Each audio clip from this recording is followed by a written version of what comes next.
Master minds commerce చదవాలనుకునే 10th inter విద్యార్థుల తొలి ఎంపిక. పంకజం శ్రీ మాతా శ్రీ మహారాజ్ఞి శ్రీమత్ సింహాసనేశ్వర చిదగ్నికుండ సంభూత దేవకార్య సముద్యత. పూజారి గారు అర్చించండి.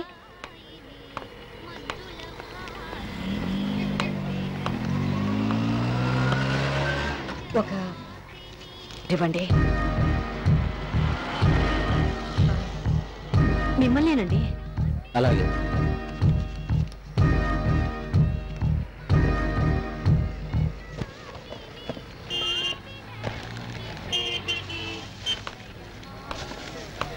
పదండి వెళ్దాం. లక్ష్మి, నువ్వు మందు బాటిల్ కొనిస్తున్నావేంటి? అవునండి, మా అబ్బాయి కోసం కొని తీసుకెళ్తున్నాను. ఏంటి, కన్న కొడుకు మందు బాటిల్ కొని తీసుకెళ్తున్నావా? ఏ, మీ పిల్లల కోసం మీరు ఏమి కొని తీసుకెళ్ళరా? ఎందుకు తీసుకెళ్ళు? వాళ్ళకి ఇష్టమైన చాక్లెట్లు, ఐస్ క్రీమ్లు తీసుకెళ్తూనే ఉంటాను. మీ పిల్లలకి చాక్లెట్లు, ఐస్ క్రీమ్లు అంటే ఇష్టం. మా అబ్బాయికి ఈ మందు బాటిల్ అంటే ఇష్టం. అందుకే వాడి కోసం కొని తీసుకెళ్తున్నాను. Good morning madam. Good morning Anjali. ఎందుకమ్మా ఫంక్షన్ అంతా అయిపోయాకొచ్చావు? చూడు నీ ప్రైజెస్ అన్ని ఎలా మిగిలిపోయాయో. ఎందుకింత లేట్ చేసావు? నాకెందుకో ఫంక్షన్ కి రావాలనిపించలేదు మేడం. దేనికి? నా ఫ్రెండ్స్ అంతా వాళ్ళ పేరెంట్స్ తో డాన్స్ మీదకి వచ్చి ప్రైజెస్ తీసుకుంటారు. కానీ నాకు పేరెంట్స్ లేరు కదా మేడం. ఒక్కదాన్నే స్టేజ్ మీదకి రావాలంటే ఎందుకో బాధ కలిగింది మేడం. నీలాంటి బ్రిలియంట్ స్టూడెంట్స్ ఎప్పుడూ డిసప్పాయింట్ అవ్వకూడదు. ఇదిగో నీ ప్రైజెస్ అన్ని ఇప్పుడు నీకు ప్రెజెంట్ చేస్తున్నా. అంజలి సంగతి తెలిస్తే ఎవరైనా బాధపడతారు. పేరుకు మాజీ సిటీ మేయర్ మనవరాలు. పాపం అమ్మా నాన్న ఉన్నా ఎవరూ లేని అనాథననే ఫీలింగ్తో పెరుగుతుంది. వదిలేసిన అమ్మా నాన్న ఎలా ఉన్నారో తెలియదు కానీ మిగతా పిల్లల్ని చూసినప్పుడు మాత్రం అప్పుడప్పుడు అప్సెట్ అవుతుంది.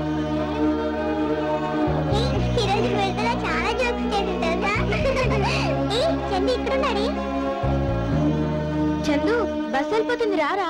నేను రాను, మమ్మీ దగ్గరికి వెళ్తున్నాను. అదేంటి, నువ్వు ఉండేది మీ డాడీ దగ్గర కదా?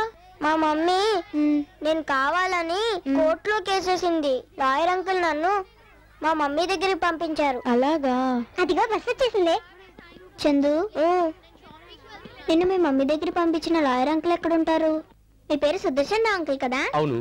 నా పేరు అంజలి. నేను సెయింట్ ఆల్ఫోన్స్ స్కూల్లో చదువుకుంటున్నాను. మీరు నాకు హెల్ప్ చేసి పెట్టరా? ఏంటి, హెడ్ మాస్టర్ మీద కేసు పెట్టాలా? అయ్యో కాదంకుల్, నాతో పాటు చదివే చందు మీ గురించి చెప్పాడు. చందుని వాళ్ళ మమ్మీ దగ్గరికి మీరే పంపారంట కదా? అవును. మా అమ్మ నాన్న నేను పుట్టగానే వదిలేశారు. నన్ను కూడా వాళ్ళ దగ్గరికి పంపరా? వాళ్ళు ఎక్కడ ఉంటారు? ఏమో నాకు తెలీదు. తెలియకుండా కేసు ఎలా వేస్తాం? మరి చందుని వాళ్ళ మమ్మీ దగ్గరికి ఎలా పంపారు?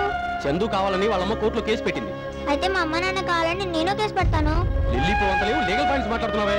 తప్ప. అంకుల్ అంకుల్ ప్లీజ్ అంకుల్, నా మాట వినండి అంకుల్. నన్ను మా మమ్మీ డాడీ దగ్గర పంపించండి uncle. Uncle please uncle, uncle నా మాట వినండి అంకుల్. నా మమ్మీ డాడీ దగ్గర పంపించండి.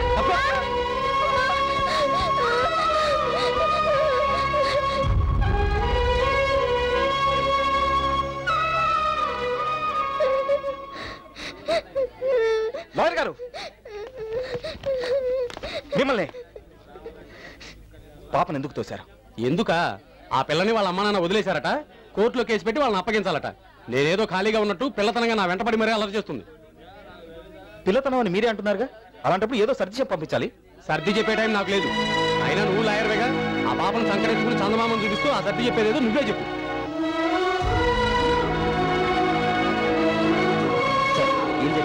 మీ ఫ్రెండ్కి మంచి కేసు దొరికిందయా.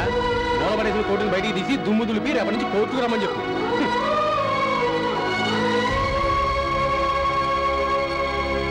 హ్యాపీ బర్త్డే రా.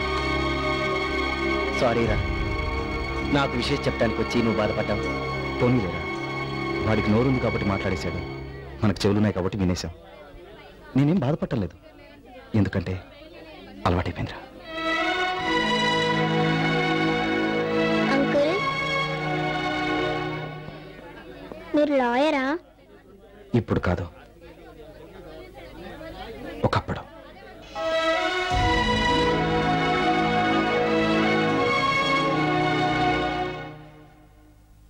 Excuse me.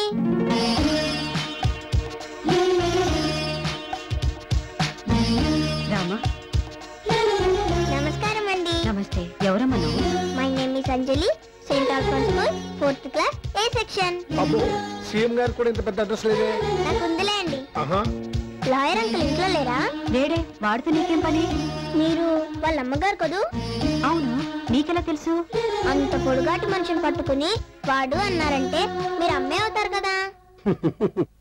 నీ లాజిక్ బానే ఉంది. అసలు ఎందుకు వచ్చావో చెప్పమ్మా. మీతో చెప్తే పని కాదు, అమ్మ చెప్తే పిల్లలు వింటారు కదా. అలా అని అంటారు. నన్ను మా అమ్మ నాన్న వదిలేశారు. వాళ్ళని వచ్చి నన్ను తీసుకెళ్ళమని కేసు పెడదాం అనుకుంటున్నాను. మరి మీ అబ్బాయికి రికమెండ్ చేసి పెట్టరా? ఎందుకంటే నవ్వుతున్నారు? నీ వయసు ఎంత? 7 సంవత్సరాలు. దాదాపు 8 ఏళ్లగా నా కొడుకు నాతో మాట్లాడడం మానేశాడు. ఎందుకు మానేశారు? మీ మీద అలిగారా? అర్థమైందిలేండి, మీరు ఆయన్ని కొట్టుంటారు. అవునమ్మా, వాడి జీవితానికి సరిపడా పెద్ద దెబ్బ కొట్టాను.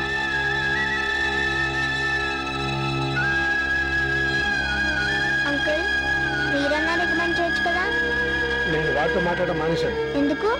వాడు నాతో మాట్లాడటం మానేశాడు కాబట్టి. ఏంటి అంకుల్, మీరన్నా రికమెండ్ చేసి నాకు హెల్ప్ చేస్తారనుకున్నాను. అంత అదృష్టం కూడానా? ఓ పని చెయ్యి, నువ్వే వెళ్ళి వాడితో డైరెక్ట్ గా మాట్లాడు. ఎలాగా?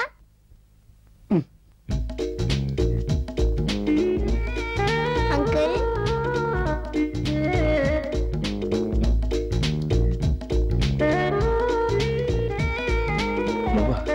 నేనే నేను మీకు గిఫ్ట్ తీసుకొచ్చాను. గిఫ్టా? మీకు మంది అంటే ఇష్టం, నాకు అమ్మా నాన్న అంటే ఇష్టం. నేను మీకు మంది ఇస్తాను, మీరు నాకు అమ్మా నాన్నని ఇవ్వండి. నా దగ్గర చాలా పాకెట్ మనీ ఉంది. మీకు కావాలంటే ఎన్ని మందు బాటిల్స్ అయినా కొనిస్తాను. నా గురించి ఏమనుకుంటా? చిన్నపిల్లవి, నీకు కూడా నేను తాగుబోతులా కనిపిస్తున్నానా? వెళ్ళి కనిచి ఇంకోసారి నాకు కనిపిస్తే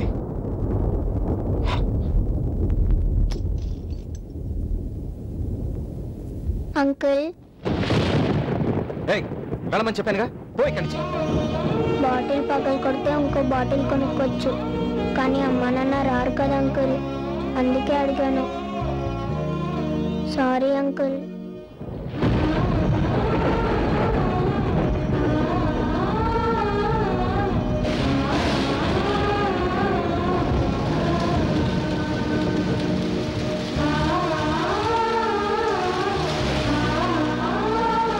బాటిల్ పగలు కొడితే ఇంకో బాటిల్ కొనుక్కోవచ్చు, కానీ అమ్మా నాన్న రారు కదా అంకుల్.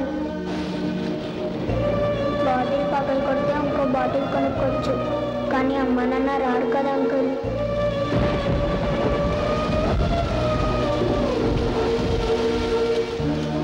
అంజలి,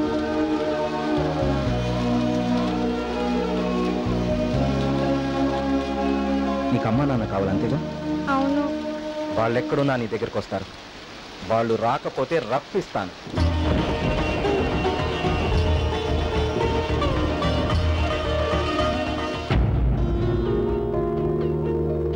యువర్ ఆనర్, ఇప్పటి వరకు మన న్యాయస్థానాల్లో ఎన్నో రకాల కేసులు పరిష్కరించాం. ప్రజలు తమకు అన్యాయం జరుగుతున్నప్పుడు ఎంత చిన్న విషయానికైనా సరే న్యాయం కోసం పోరాడే అవకాశం కల్పించాం. కానీ ఈ పాప వేసే ప్రశ్నలకు సమాధానం మాత్రం మన చట్టంలో ఏ సెక్షన్కి లేదు యువర్ ఆనర్.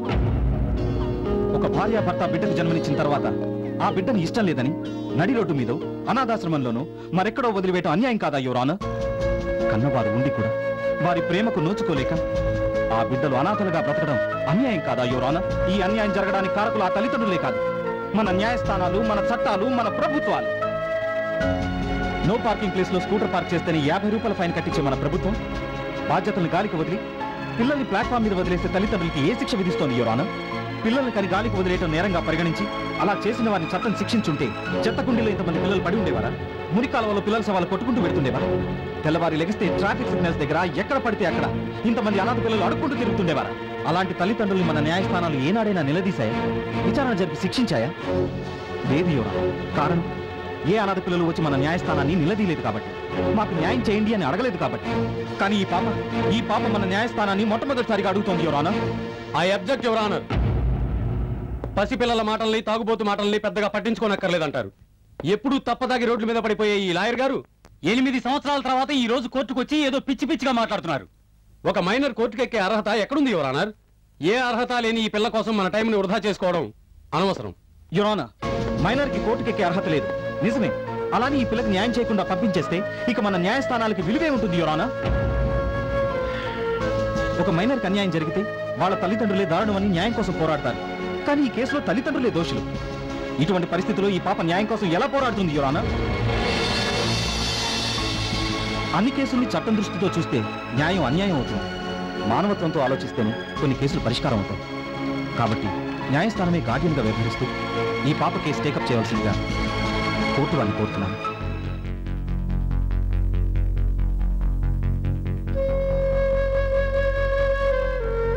చట్టం కన్నా మానవత్వమే గొప్పది అన్న తన వాదంతో లాయర్ వేణు న్యాయస్థానాన్నే ఆలోచింపజేశాడు.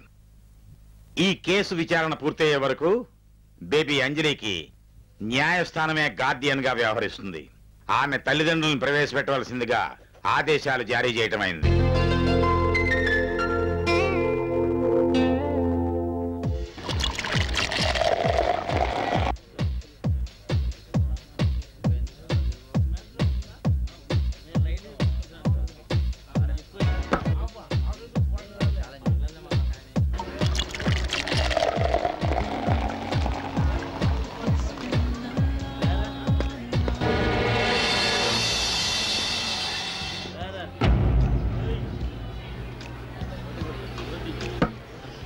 ఏంటి అలా చూస్తున్నావు? ఎక్కడో మూల కూర్చొని ఏడవలసింది ఇక్కడికొచ్చింది ఏమిటానా? నా జీవితం ఇలా అయిపోవడానికి కారణం నువ్వు. నా మానాన్ని నేను ప్రశాంతంగా ఎక్కడో బతుకుతున్నా నువ్వు నన్ను కోర్టుకు లాగావు. గతంలో జరిగిన దానిలో నా పొరపాటు లేకపోయినా నా తలరా తరుకొని వెళ్ళిపోయాను. ఈ విషయంలో మాత్రం నిన్ను వదిలిపెట్టను. ఈ కేసు నువ్వు 24 గంటల్లో విత్డ్రా చేసుకోకపోతే నిన్ను చంపడానికి కూడా నేను వెనుకాడ్డా. నువ్వు విత్డ్రా చేసుకుంటావో నిన్ను చంపి నన్ను జైలుకి వెళ్ళమంటావో నువ్వే నిర్ణయించుకో. చీట్.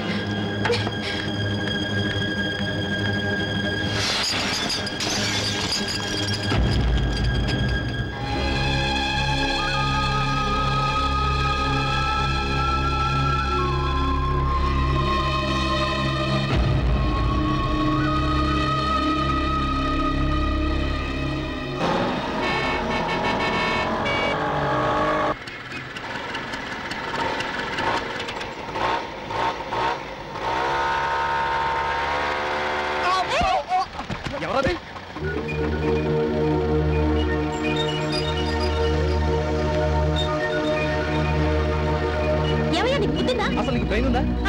ఆ విషయం నేను అడగాలి. నాకుంది, నీకు లేదో చెప్తాను. ఉంటే సిగ్నల్ పడ్డప్పుడు రోడ్ ఎందుకు క్రాస్ చేస్తున్నావు? నువ్వు మాత్రం ఇక్కడ సిగ్నల్ పడి ఇరుక్కుపోయి వచ్చి వచ్చేస్తావా? నా ఇష్టం. నీ ఇష్టం అనుకుంటే ఊరుకుంటావా? ఊరుకోక ఏం చేస్తావు? ఏం ఇష్టం? నాతో పెట్టుకున్నావంటే నేనేం చేస్తానో తెలుసా? ఏంటి నువ్వు చేసేది? అసలు నిన్ను అమ్మో నా ఫైల్ ఏమండి, నా ఫైల్ వెళ్ళిపోతుందండి. అయితే నన్నేం చేయమంటావు? కదండి నా ఫైల్ పడిపోయింది. ఏంటి నా వల్ల పడిపోయిందా? నీ డాష్ ఇవ్వనా తెలియదు, టాప్ మీద పడింది. అమ్మో నా ఫైల్ వెళ్ళిపోతుందండి. ఏమండి పదండి, తొందరగా చూస్తారండి, త్వరగా పోనండి. అమ్మో నా ఫైల్. బాబు ఏంటయ్యా నీ సోమ మీద నా ఫైల్ పడిందయ్యా. ఇదిగో తీసుకురా. థ్యాంక్స్ అండి, నా ఫైల్ నాకు దొరికింది. చాలా సంతోషం.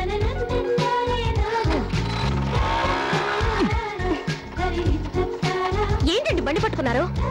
ఫైల్ దొరికి మీ పని అయిపోయినట్టేనా? నా ఇంటికి ఇంకా 10 నిమిషాల టైం ఉందండి. నేను లేటుగా వెళ్ళి ఉద్యోగం రాకపోతే దానికి ఎవరు బాధ్యత? ఇంటికి ఏమంటారు? ఏమంటావు, నా ఇంటర్వ్యూ అవుతుంది తెమ్మంటావు. ఇంటర్వ్యూ ఎక్కడ? గాంధీనగర్ సెంటర్. సరే రండి. Thank you. డ్రైవర్ పట్టుకొని. ఇంతకీ మీరేం చేస్తుంటారు? లో ఏం సడన్ గా బ్రేక్ వేశారు? మీ మాటలు విని బ్రేక్ పడింది. లా చదువుకొని కోర్టుకు వెళ్ళాలి కానీ ఇంటర్వ్యూకి వెళ్ళడం ఏంటి? ఏం చేస్తామండి, చదువుకునే రోజుల్లో న్యాయం అది ఇది అంటూ తెగ ఆవేశపడిపోయాం. కానీ లా కంప్లీట్ చేసిన తర్వాత తెలిసింది ప్రాక్టీస్ చేయడానికి కూడా డబ్బులు కావాలని. అది లేక ఓ ప్రైవేట్ కంపెనీలో లేబర్ ఆఫీసర్ పోస్ట్ పడితే దానికి అప్లై చేశాను. మీ పుణ్యం అంటూ వెళ్తున్నాను. వస్తుందో రాదు. పోనేవడే ఏమండే, టైం అయిపోతుంది. పోనేవడే. Stop stop stop stop. ఇదేనండి చాలా థ్యాంక్స్ అండి. ముందు మీరు ఇంటర్వ్యూకి వెళ్ళండి, మీరు వచ్చే వరకు ఇక్కడే వెయిట్ చేస్తూ ఉంటాను. ఏమండి, మీరు నన్ను చాలా పొరపాటుగా అర్థం చేసుకున్నారు. ఫైల్ గురించి టెన్షన్, ఇంటర్వ్యూ మిస్ అవుతానన్న భయం వల్ల మిమ్మల్ని టెన్షన్ పెట్టాను, కానీ నేను అలాంటి వాడిని కాదండి. ఏమండి, నిజంగా నేను మిమ్మల్ని ఇబ్బంది పెట్టుంటే సారీ. ఓకే.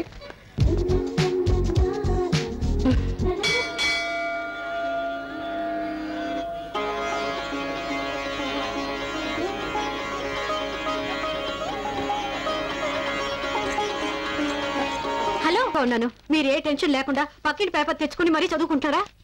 ఎందుకే టెన్షన్ పడతావు? రాత్రంతా నీ కొడుకు ఇంటికి రాలేదు అంతేగా. నీ కొడుకు ఇంటికి రాకపోతే తల్లిగా నువ్వు టెన్షన్ పడటం భావ్యం, కానీ ఎదురింటి సుబ్బారావు కొడుకు ఇంటికి రాకపోతే నువ్వు టెన్షన్ పడ్డావు అనుకో, అది నాకు టెన్షన్. అయ్యో, నేను చెప్పిన దానికి మీరు మాట్లాడేదానికి ఏమైనా సంబంధం ఉందా? అదే నాకు అర్థం కావట్లేదే. చాలా థ్యాంక్స్ బాబు. సమయానికి నువ్వు బ్లడ్ ఇచ్చి ప్రాణాపాయం నుండి మా అబ్బాయిని రక్షించావు. ఇచ్చి పుచ్చుకోవడంలో థ్యాంక్స్ ఏంటి సార్? నేను బ్లడ్ ఇచ్చాను, మీరు డబ్బు ఇస్తారు. డబ్బా? అవును, వాటర్ బాటిల్ 10 రూపాయలు ఇచ్చి కొంటున్నారు. మరి బాటిల్ బ్లడ్కి రేట్ ఇవ్వకపోతే ఎలా సార్? చదువుకునే రోజుల్లో సోషల్ సర్వీస్ అని ఫ్రీగా రక్తదానం చేసేవాడిని, కానీ అదే రక్తాన్ని ఫ్యామిలీ సర్వీస్ కోసం అప్పుడప్పుడు అమ్ముకోవాల్సి వస్తుంది. సరే, పేషెంట్ కండిషన్ సీరియస్ గా ఉందని మనీ మ్యాటర్ మాట్లాడుకున్నానే బ్లడ్ ఇచ్చేసాను. ఇప్పుడు మీరు ఎంత ఇవ్వగలిగితే అంతే ఇవ్వండి. లేదా మీరు మా లాంటి మధ్యతరగతి కుటుంబానికి చెందిన వారైతే ఇవ్వకపోయినా పర్వాలేదు. తీసుకో బాబు. థ్యాంక్స్ అండి. ఉంటాం. ఓకే, మంచిదమ్మా. ఊరే వేణు, రాత్రంతా ఇంటికి రాలేదేమిట్రా? ఇంట్లో నీకోసం ఎదురు చూస్తున్న అమ్ముందన్న విషయం మర్చిపోయావట్రా? అమ్ముందని మాత్రమే కాదు, పాలవాడి అరుపులు, కిరాణా షాప్ వాడి బెదిరింపులు అన్నీ గుర్తున్నాయి. రాత్రి అంతా ఉండే అకౌంట్స్ కంప్లీట్ చేస్తే 500 రూపాయలు ఇస్తాన్నారు. కంప్లీట్ చేశాను, డబ్బు పట్టుకొచ్చాను. అకౌంట్ కంప్లీట్ చేస్తేనే 500 ఇచ్చారా? కేసుని బట్టి ఉంటుందమ్మా. పెద్ద కేసు అనుకో, ఎక్కువ అమౌంట్ ఇస్తారు. తీసుకోమ్మా.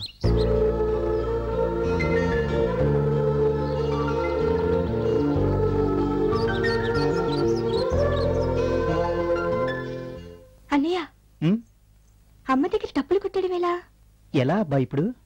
ఒక ఐడియా. అటు నువ్వు, ఇటు నేను. ఓకేనా? ఓకే. అమ్మా. ఏంటమ్మా? బస్ పాస్ కి డబ్బులు కట్టాలమ్మా. అమ్మా, నీకేంట్రా? పరీక్ష ఫీజు కట్టాలమ్మా. నా పాస్ ముఖ్యమా, నీ పరీక్ష ఫీజు ముఖ్యమా? నేను ఫీజు కట్టకపోతే ఎగ్జామ్స్ రాయని కూడా తెలుసా నీకు? నేను పాస్ కట్టకపోతే కాలేజ్ కు వెళ్ళడానికి వీలవుతుంది తెలుసా నీకు? అయితే ఏంటి? ఆగండి. ఈ డబ్బు కిరాణా షాప్ వాడు కట్టకపోతే మనం తినడానికే కష్టం. ఇప్పుడు చెప్పండి, ఏది ముఖ్యం? కాబట్టి ఈ డబ్బు కిరాణా వాడికే కట్టేస్తాను. ఒరే అన్నయ్య, అమ్మ షాక్ ఇచ్చింది కదరా. ఇప్పుడు ఎలా? Hello, excuse me. చూడు తమ్ముడు, పరీక్ష ఫీజు కట్టడానికి ఇంకా 1 వీక్ టైం ఉందిరా. చెల్లి పద్మ గారు, బస్ పాస్ కట్టడానికి ఇంకా 2 రోజులు టైం ఉందనుకుంటా. నాకన్నీ గుర్తున్నాయి. మనం జీవితాన్ని జీవించడం గురించి ఆలోచించాలి, కానీ ఎంజాయ్ చేయడం గురించి కాదు. మా నాన్నేమి గవర్నమెంట్ ఉద్యోగస్తుడు కాదు, లైసెన్స్ ఇచ్చిన అన్ని వ్యసనాలకి బానిస. ఈ విషయం గుర్తుంచుకోండి. అయిపోయాం. మాట్లాడితే చాలు కర్తవ్యం బాధ్యతలు అంటూ క్లాస్ పీకుతాడు. అనవసరంగా వీడికి తమ్ముడై పుట్టి బుక్ అయిపోయాను. హలో, నేను ఇంకా ఇక్కడే ఉన్నాను. లక్ష్మి, నీ దగ్గర లక్ష్మి ఉందా? ఉండేది, పెళ్లి అవ్వకముందు. మీతో పెళ్లి అయ్యాక వెళ్ళిపోయింది. పెద్ద అబ్బాయి ఇచ్చిందో తిరిగి వచ్చింది కదా. అది కాదు లక్ష్మి, ఇదిగో వాడు ఇచ్చిన దాంట్లో 100 రూపాయలు ఇచ్చావనుకో, ఇవాళ సాయంకాలం దాకా నా పని హ్యాపీ. మీకు సిగ్గులేదు? కొడుకు సంపాదించిన డబ్బుతో తాగి తిరగడానికి మీరు ఎంత బతిమాలా నేను ఇవ్వను. ఇవ్వకపోతే ఇవ్వకపోయానే, నువ్వు ఇస్తేనే నాకు తెలుస్తుందా?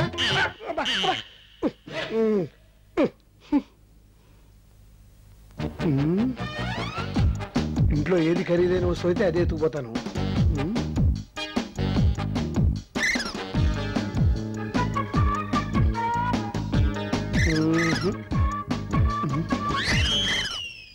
అమ్మా, అమ్మా, ఏమిట్రా?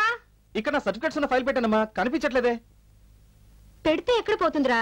ఎక్కడికి పోదని ఇక్కడ పెట్టానమ్మా. ఏమైపోయింది? పద్మా, పద్మా, ఏంటి? ఇక్కడ నా ఫైల్ పెట్టాను, చూసావా? నీ ఫైల్ నేనెందుకు తీస్తాను? తీసావా అనలేదమ్మా, చూసావా అని అడిగాను. ఇంతకుముందు ఇంట్లోకి ఎవరైనా వచ్చారమ్మా?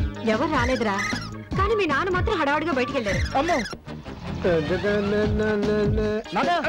నాన్న, నా ఫైల్ తీసుకెళ్తున్నావా? ఇది నీ ఫైలా? అమ్మయ్యా, రక్షించాను నాన్న. ఇందులో ఆంధ్ర యూనివర్సిటీ సర్టిఫికెట్లు ఉంటాను, వాడదేమనుకున్నాను. వాళ్ళు ఇచ్చిన సర్టిఫికెట్ నాన్న, అందుకే వాడికిద్దాం అనుకుంటున్నాను రా. ఆ ఫైల్లో నా లైఫ్ ఉంది. ఇందులో నా లైఫ్ కూడా ఉందిరా. అర్జెంట్ గా దీన్ని 200 రూపాయలు అమ్మేద్దాం అనుకుంటున్నాను. అమ్మేద్దాం అనుకుంటున్నారా? ముందు ఫైల్ ఇవ్వండి. ఇలా ఇవ్వండి. 50 రూపాయలు తీసుకో. నాన్న, నేను నీ కొడుకుని. అందుకే క్వార్టర్కి అడుగుతున్నాను, ఇంకోటైతే ఫుల్ బాటిల్ అడుగునేవాడిని. పబ్లిక్ గా వద్దు, ఎవరన్నా చూస్తే బాగుంటుందో జేబులో పెట్టాయి. దీనికేం తక్కువ లేదు. All the best. మంచి ఉద్యోగం సంపాదించి గొప్పవాడే కదా నేను నీ తండ్రిని గర్వంగా చెప్పుకోవాలి. ఎవరికి? బ్రాందీ షాప్ వాడికా? బ్రాందీ షాప్ వాడైతే మనిషి కాడా? ఎప్పుడైనా అప్పించేది వాడే నాకు.